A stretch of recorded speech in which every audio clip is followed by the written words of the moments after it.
What happens when I expose fake news and clickbait?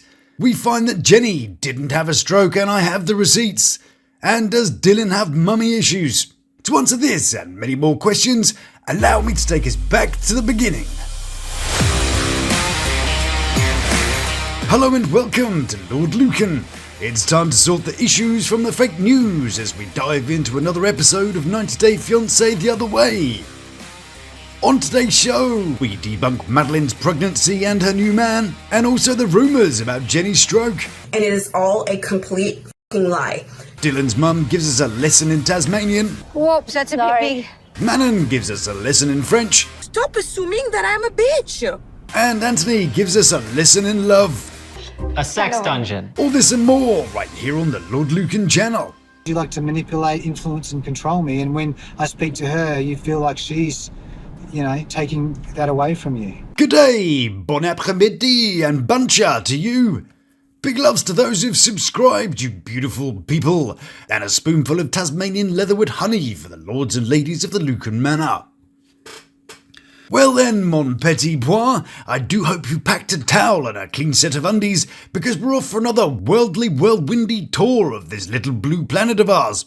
But we're nearly at the end of the season, aren't we? While some outlets say there's 15 episodes, therefore one left, called Crikey, others have reported that there's a total of 20 episodes, including one called Lo Siento, which means I'm sorry in Spanish, where Luke and Madeleine face the possibility of becoming parents. Chloe's friends warn her not to marry Johny, Pattiya tells Dylan that she wants to start dancing again, and Matthew's dad tries to get Greta to change her mind.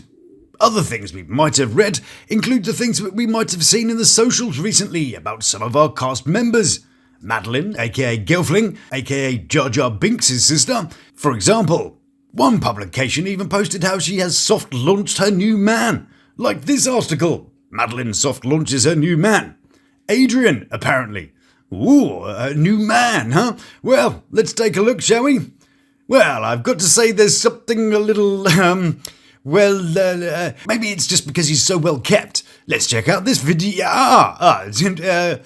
Maybe he just likes to party. Lots of straight people like to, okay then, maybe he's gayer than Elton John's list for Gayarama 25. Who the hell even wrote that article? Tanwi Shekver. Yeah, do your research, woman. There are so many fake news articles about her, like this one. Alright, he looks quite convincing, but there's no way that that's our Gelfling there, is there? Only the people on Stevie Wonder's guest list for the Blinderama 25 would be convinced of that. Now, this image, that's a convincing one. And no, that's not poop on the floor. We see the whole scrawny, pissed-off face, the apparent ex-boyfriend with his hand on her belly, then the actual background which includes that massive teddy she has. Okay, now I could probably buy this one. Is it real though? Well, just because there's the world's most awkward photo doesn't make it real. The same article which posted this said she'd moved to America. So, did she pack the huge teddy in her luggage, or did he get his own seat on the plane? Plus, the idea that that's a bump, well, not really. Notice Loverboy's right hand. That shows the jacket way more pushed in, which makes it clear that there's no bump at all. So I'm going to file this in the fake pile. A lot like this image Madeleine posted of her apparent 5 international show contract as part of TLC's not-so-marvellous cinematic universe. Well, number one, Eileen Walsh, the lady whose name is pretty badly obscured here, is a production manager at Sharp Entertainment. However, production managers don't sign multi-show international contracts. They handle logistics, travel forms, release paperwork, the kind of stuff that keeps the show running, not the stuff that launches a global franchise. So if she did sign something, it was probably just a standard appearance agreement, not a 5-show global takeover. It was more of a sign here so we can film you shouting in your car, and less welcome to your international empire. But what about the posts about little Lukey getting kicked out of a nightclub for engaging in naughtiness? Well, first of all, I'm surprised you managed to find it in the darkness. Other than that, yeah, I pretty much believe that one. While we're on the fake news stuff, and don't worry, I'll get to the episode in a moment, you may recall Mary and I talking about Fakey Pants Jasmine. And isn't it odd how she claimed that she had these little bald spots, but now sports perfectly even hair on the side of the head that she claimed the spots to be in? Well, that's odd, isn't it? It seemed to have cleared up pretty quickly. And while we're here, let's talk about Jenny's alleged heart attack or stroke. Now, first of all, let's take a look at the clip that people are talking about that started all this. Actually, I make really good spaghetti. I believe it. But at that moment, I was under pressure. Now, the internet has already done enough diagnosing this week to qualify for honorary medical degrees, but in the clip, her speech does sound slower than usual. And the fan base went from to full medical emergency in about 4 seconds. Then we've got that oxygen mask photo floating around, except the fact there's multiple versions of the same image, all slightly different. When one photo exists in a few different alternate universes, that's usually a sign that we're dealing with edits, filters, or someone who discovered AI at 2 a.m. This image here. But an oxygen mask isn't a proof of stroke. In fact, most stroke victims don't require oxygen. So I'm not treating that as evidence of anything, except the fact you can get one of those masks quite cheaply on Amazon. And here's a little thing no one seems to be mentioning. If the interviewer, the person literally sitting in front of Jenny, thought something was wrong, that would have been the talking point. Not spaghetti, not references, not what's your favourite comfort food. Actually, I make really good spaghetti. If a journalist thinks they're witnessing something serious, they don't just plough ahead with their pasta chat, they stop and check in. Or, if they're tabloid leading, they absolutely sprint to be the first to break the story. But that didn't happen. The interviewer was relaxed, smiling, chatting normally, and posted the clip without any commentary. And I think that tells you everything. Then Jenny's daughter jumps in to clear things up and somehow manages to make things even foggier. My mom is okay. She's doing well. We are doing everything that we can to make sure that she's healthy. She says she made the video to address the concerns, but also says she doesn't know anything about the interview clip. I don't really know what the interview, who it was from, but my mom's wearing like a beige. She comes on to clear the whole things up and put fans at ease about the slurring, but as she's chosen to remain mildly impartial and is a bit foggy about what's actually going on, that vagueness doesn't help, and also the crying doesn't help. So anyways, I just wanted to share that with you guys. That's where people were confused. For my 2 cents, the daughter tried to cash in on the attention, but tried not to catch herself in a lie by saying anything too specific. She tried to get a taste of that tasty sympathy that was going along, but accidentally made it all worse. Also, just so you guys know, we have known about her situation for a while. I think we could all spot the flaws in her language that gave it away, but in the end, her joining in totally backfired on her. So if you see something that states that I said or confirmed that my mom had a stroke or a heart attack, send that to me. And so what was the truth at the end of it all? Well, I'm going to let Christina tell you that. This has gone crazy fucking viral, and it is all a complete fucking lie. And what's also interesting is that the same outlets who are happy to stream stroke from the rooftops and didn't bother posting the follow-up where Christina says very loudly that it's all a complete lie. Well, it's funny how the rumour gets front page treatment, but the correction gets shoved behind the sofa. So, my opinion on that video everyone was judging? Well, someone might have had a wee bit of Dutch courage before the interview, which wasn't by a show producer. As reported by many people, it was by somebody called Rebecca from swoon.com. More crappy research by online sludge factories, I think. And as that kind of drinky thing is frowned upon in India, it was the best way to stay quiet. Rather than offend the easily offended, let's just make up a whole other story and make it sound like she's the victim. We, again, will do everything in our power to make sure that my mom gets whatever care she needs. Good job. I did reach out for Christina for comment, and she said she would, but hadn't done by the time I recorded this. Righty then, fakey news bit done. Shall we move on to the show now? Well, before we do, please give my little video a like and a hype, and why not join the beautiful people that have subscribed, if you haven't already done so. I thank you very much. First today, we're off to have a Patty in Tassie with Dylan and Pattiya. And I have to say, he's definitely got some mummy issues, isn't he? His mum is on the phone every 5 minutes, and he is a guy that probably has a choice of women. But he's decided to go with a woman who is old enough to be his mum, that he wants to look after him like his mum, and has some facial features that are similar to his mum. I know, right? One of them is clearly an Asian variety, but bear with me for a moment. They have the same eyebrows. The mum has little narrow eyes, and they have the same shaped nose. They both have pronounced nasolabial folds. Labia. That's this bit to you and me. Same chin, same bags under their eyes. And here's a question. Whose boobies are these? Well, not sure. Well, they belong to Dylan's mum, and are very similar to Pattiya, who is also the same height and a similar shape to Dylan's mum. So today, Dylan's mums are off for a game of tennis, and not at all competitive Jo, Dylan's biological mum, is ready to give those balls a good whacking. Sorry, bit hard. Okay. Oops, sorry, that was a bit hard. Yeah, I don't know how that happened. Yeah, okay then. I love the way that Pattiya comes dressed in all the gear. Little tennis skirt, little brace for her arthritis. She must really know what she's doing on the pitch. My point.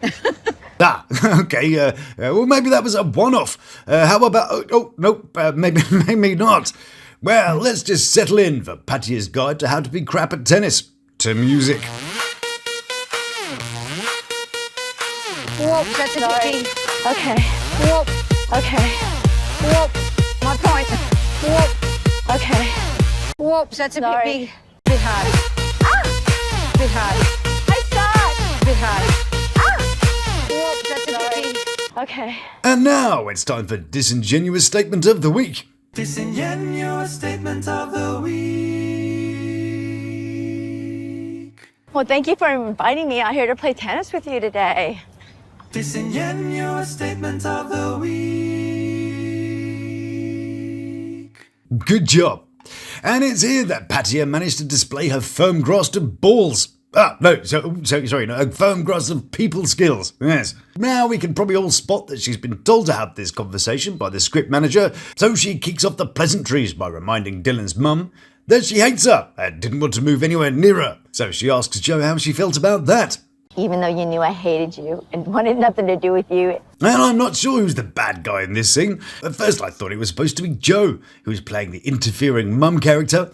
But as the scene goes on, I'm starting to think it's actually Pattiya who's the bad guy, as Jo seems to be taking it very well. I know, that's horrible. It's how I felt. Yeah, I know. I thought it was felt that horrible way too. Maybe she's not taking it all that well, though. Maybe that calm exterior masks a vengeful mother who is going to see to it that Pattiya doesn't get her paws on the parenting-prone son. And it's all just a super composed facade for the cameras to make Pattiya look bad. Yeah, no, well, I didn't say it. The main two things has been your hatred for me and the spending. Now, here's a quick guide to how to speak Tassie/Australian language. Lesson 1. Yeah, no, well, I didn't say it. Yeah, no means yes or no, but sometimes neither, and sometimes both. So you kind of have to sort of pay attention to what's going on around the words and not the words themselves. Whoops, that's a bit big. A pippy is either a lover of horses or a small shellfish, or just some word they use in their family for a mistake. As far as I can see, there's no actual definition for it online. That's just screwy. You are a mentalist. Let's have a break. Tinny time! Anyway, back to the game of who's the bad guy. Now, you might have noticed that Pattiya has a habit of assigning blame to anybody except for herself, and a great deal of the blame for why she and Dylan haven't got married yet is busily being assigned to Jo. I think she's the reason why we are not married today. I think the reason you haven't got married yet is because you've already split up twice due to things like it wasn't what you thought it would be, he talks to his mum, and that he just don't get on that well. But rather than it just being the case that after a few years of trying and failing, you're just not that suited to each other, it's Jo's fault. So Pattiya hates Jo because she thinks she's interfering, even though there's no actual evidence of that, aside from the regular phone calls, and Jo hates Pattiya because she's crap with money, has a bunch of debt, and blames Dylan for everything. The 20 credit cards she's maxed out, as some other people have also pointed out, would typically be more than $20,000 of debt that she claims it to be. The average credit card limit in the US ranges from $5,000 to $15,000. So let's just say each one's about $5,000 to be conservative, which means she'd own somewhere in the region of $100,000 in debt. Again, based on national averages. But what about the average of the 24% APR that she might have to pay on those? Well, after a year, that 100k would be 127k, with daily compounding interest. After 2 years, that's 161k. And with a 2% minimum payment, again, average for the US, she'd need to be paying about $2,000 a month, which would take her around 30 to 35 years to clear. Now, that's a lot of dancing. And I'm not sure how many exotic dance venues have a 90-year-old woman flinging themselves around a pole. Unless walking sticks count as a pole, of course. Maybe she could just hit up Ashton Kutcher. And Joe is well aware that Pattiya hasn't paid off the debt. You still haven't paid the debt off? Well, that's because Dylan asked me to move here. So it's Dylan's fault again. And there we have it. Dylan's fault again. Dylan invited her. He didn't make her leave the US. It's not his stupid ass's fault that she's chosen a failing relationship over financial salvation. Or maybe that was her master plan. Max out a bunch of credit cards, disappear to the other side of the world, head to the Winchester, and wait for it all to blow over. But no, she does have a plan. You are more than happy for Dylan to sell one of the properties to help you out. Yes, I feel like he owes me that. Yes, indeedy. Get nice but dim to sell one of his houses so she can pay off her debt. Good job. But the phrase, he owes it to me, is a bit much, isn't it? He owes you precisely nothing. You chose to move there. He didn't choose for you to bang a few grand or whatever it was. And presumably what she bought was a bunch of rubbish anyway, although she'll have a bunch of assets to try and resell. I don't think we can eliminate the idea that it was part of Dylan's master plan. I've seen sharper things in my mother's yarn collection. Now she's going to tell him to not sell one of his properties. Good. Just because you've convinced him to sell part of his hard-earned legacy. And he did actually work hard for his money. And if he didn't get that break on TV, being crap at singing but easy on the eye, then he wouldn't have the ability to bail your ass out. And it may be a close call as to who's getting that Mensa membership, him or, those two short planks, but surely you can see that twice-failed relationship is a pretty bad investment. Now what Pattiya needs to do is get Jo on her side, so she can convince her to avoid telling Dylan not to sell houses. And for that, Pattiya digs deep for some of her legendary charm. I feel like you're a needy mother, Joe. Good job, yeah, that'll do it. Just insult the woman in a relationship with her son. Why didn't we think of that? It's clear that she wants her to stop talking to Dylan so that she can get on and manipulate him in peace. But Jo handles it well and even offers to back off. It's not just me. It could be You better get in his ear too. Right, time for some comic relief. And for that, we're going to fly a mere 10,500 miles to Marseille in France to see what Manon and Anthony are up to tonight. Did we ever export the show Some Mothers Do Avum to the States? We had a character called Frank Spencer.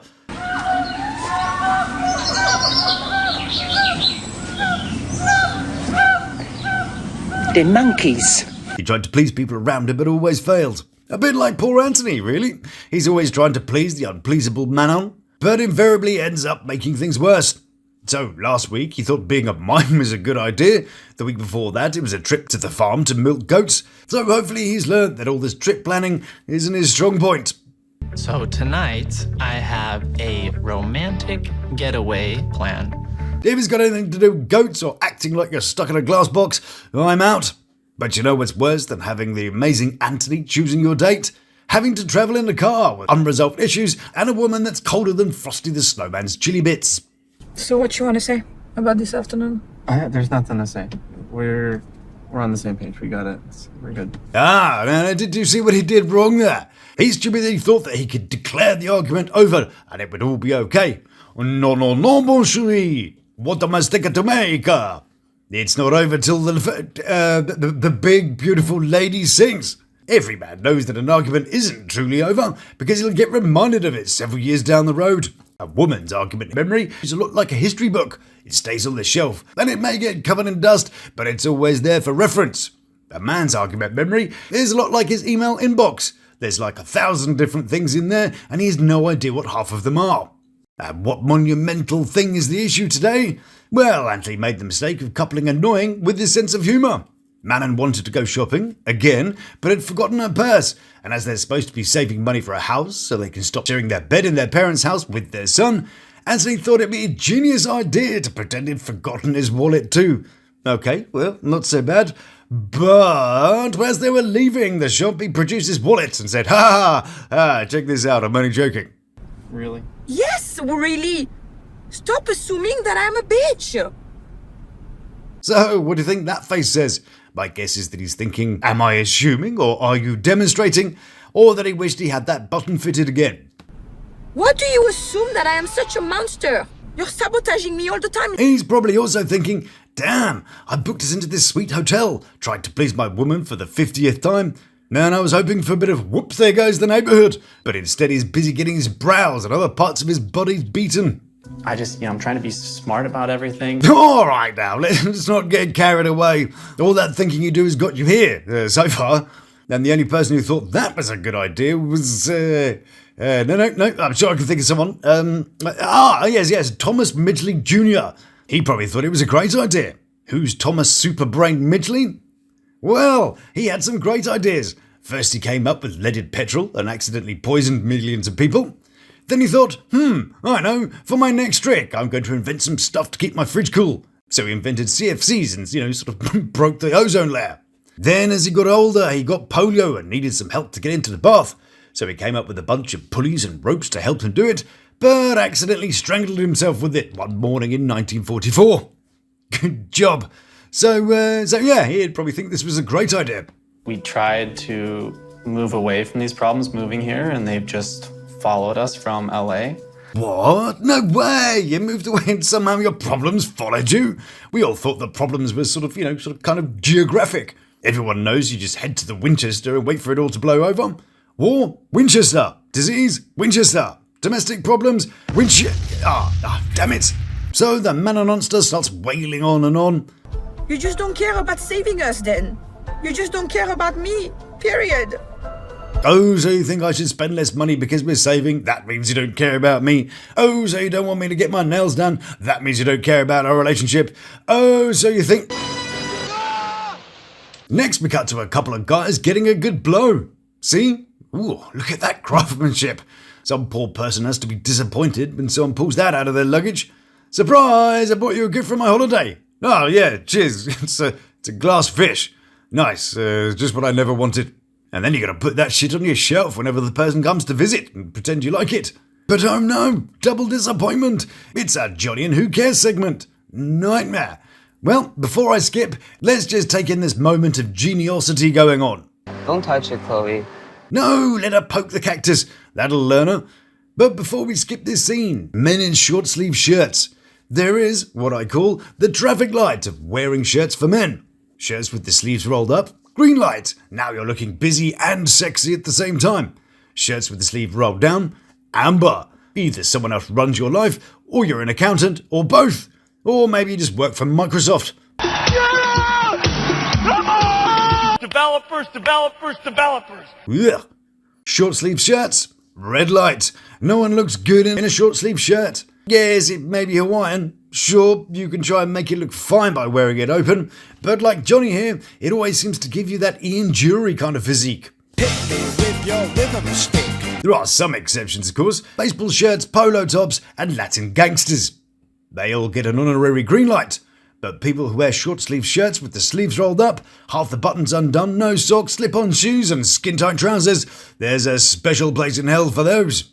So the rest of the Who Cares is just about what I said last week. It takes forever to get a visa and to work and live in Aruba, blah blah blah, whatever. Then we cross over to the land of England land, a delightful village about an hour from where I live. And here's the proof that we do have some sun over here. See? That's like summer for us. Either that or the aliens have popped over for tea again. Pip, what? Come to visit our delightful... as you should be vaporised. Jolly good, toodaloo, scampi and chips. So, when we left Norman and Matthew last time, Norman wasn't feeling it anymore, and Matthew hadn't given it a decent feel at all. And as ever, Norman is really set on leaving. But I really I just feel No, I don't mean to sound insensitive, but get on with it. I mean, he's a really nice person and everything, but if you had to take a shot every time you said we'd all be taken out with alcohol poisoning in the first minute of this scene. So, Matthew does his impression of John Kramer again. Thank you for being honest. A relationship isn't always 50-50. He does though, doesn't he? He's got those I want to play a game vibes. But even though he tries to convince her that it's only been a few days, so it's worth giving it some more time, Norman is convinced that splitting up is the best option. Got to say though, his crying isn't all that believable. See, he's not exactly doing a good job of emotion here.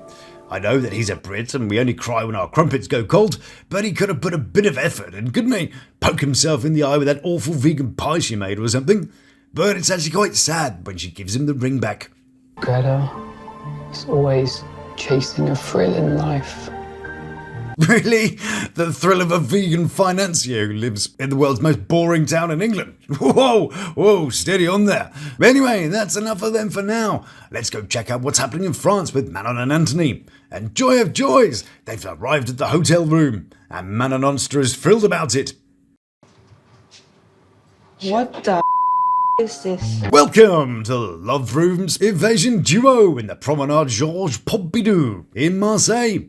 For just £308 or around $412-ish, you too could have one of their colourful rooms for your delightful night of naughtiness. Fancy that tiki vibe? We've got that. Fancy having that woodland feel? They've got that too. Fancy having your own cave? Done. Yes indeed, whatever your pleasure. As long as it's sort of jungle, tiki, or whatever this is, the Love Rooms have all the amazing you and your partner could possibly want, with poles and complete mirror ceilings fitted as standard. How do you even get that in there, though? There's no visible seams on it, and it can't be one sheet of mirror, surely. And how do you clean it? Anyway, look at the expressions as they go in. She's horrified, which is probably the most normal reaction, but he's so pleased with himself. Cool, it's just there's no windows. That's the thing that's freaking me out right now. That's the thing that's freaking you out? The fact he's brought you to a love dungeon where I wouldn't want to touch the surfaces? Nah, it'll be fine. It's the lack of windows. Yeah, that's the deal breaker here. And I'm hoping that fire extinguisher is for fires, not funds. So, what does the Manononster feel about, I don't know, what would you call this? How can I put it without being insensitive? A sex dungeon. Good job. Lindsay, how can you not love this guy? He's stupid but thoughtful, sensitive yet clueless. And the less said about the moustache, the better. But he's just so entertaining. So I have a surprise for you. The sex dungeon wasn't the surprise? What the hell has he got up his sleeve now? Just for the record, the sleeves on that short sleeve shirt don't quite count to what I said earlier, as it's sort of a polo top type thing. Perfectly acceptable. But he's about to test our level of acceptability as he puts on his outfit for a bit of a show. So, ladies and gentlemen, please welcome Major Malfunction. Yeah! Oh yes, he's reporting for duty and waiting to be discharged. But this time, Major Equipment International manages to win Manononster over and they settle in for a night of passion and pleasure. Good job, Anthony. Right then, one last brief stop today and he's back with Dylan and his aunt Pattiya.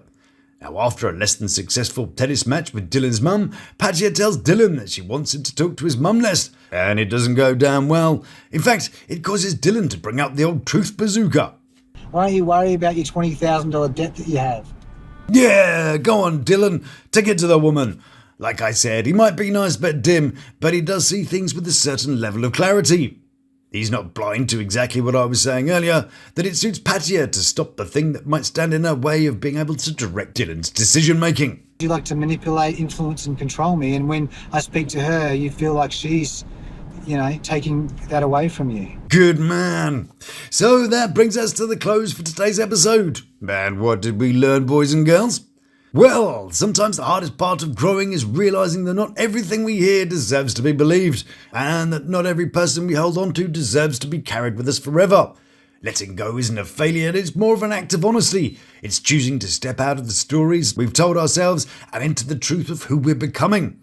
And yes, it can hurt, and always does, but there's a quiet kind of strength in refusing to take things at face value, in allowing ourselves to release what no longer fits, and in trusting the space we create will one day be filled with something better, truer, and finally aligning with who we are. Thank you so much for watching. It's been an absolute privilege for me to entertain and have you along for this little adventure of ours. I truly appreciate the support that you give my little channel, and I hope that we can do it all again soon. So if you like what I do, then please do like, subscribe, and check out one of these little beauties. So until we meet again, stay beautiful, love to my three, and you take care of yourself.